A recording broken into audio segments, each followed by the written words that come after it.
কবিতাৰ শিৰোনাম আমন্ত্ৰণ। কবি প্ৰণৱ কুমাৰ বৰ্মন। মাতিছে যেতিয়া যাবই লাগিব, পুৰা গৰৈৰে ছাইমত বিয়াৰ ইচ্ছা মোৰ আছে। নৈশ যাত্ৰা এটাৰ সামৰণি ঘোষণা কৰি অচিনাকি স্তৱ এটাত নামিম। থেতুৱাই লগা শীতে ক'ব, এখন বাহনি, এখন চুমনি আৰু চাউনিত শেষ নোহোৱা সৰিয়হ এডৰা পাৰ হৈ হৈ তেওঁৰ ঘৰ পাব পাৰা। গৰখীয়াজনক সুধিম, তেওঁ ক'ব, আকাশৰ য'ত মেঘ আছে ঠিক তাৰ তলতে। আৰু পানী তুলিবলৈ অহা গাভৰুজাকে ক'ব, য'ত বতাহজাক জিৰাইছেগৈ তাত সোমাবা।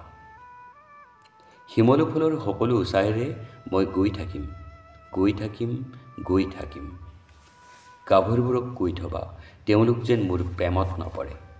প্ৰেমত পৰিলে পলুৱাই আনিলে ধন ভৰিব লাগিব।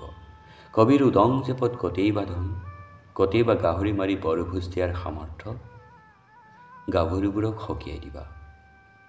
আৰু যিসকলে প্ৰেমক বিপ্লৱ বুলি বিশ্বাস নকৰে, তেওঁলোক যেন মোৰ কাষলৈ নাহে, কথা নাপাতে, নাহাঁহে, ঠেহ নাপাতে। তোমাৰ ডাল পাতেৰে ছাইওৱা ঘৰৰ জেকাত জুই একুৰা মুখত লৈ কথা পাতিম। তুমিও আওৰাবা, ময়ো আওৰাম কবিতা। ভিতৰৰ পৰা আহিব চেৰেকী ঘূৰোৱাৰ অৱসংগীত। আমি হেৰাই যাম, শেষ হৈ যাম, ৰ'দৰ দেশলৈ যাম, জিকা ফুল হম, চেৰেকীৰ সূতা হম। ছাইমত পিলে সকলো হ'ব পাৰি।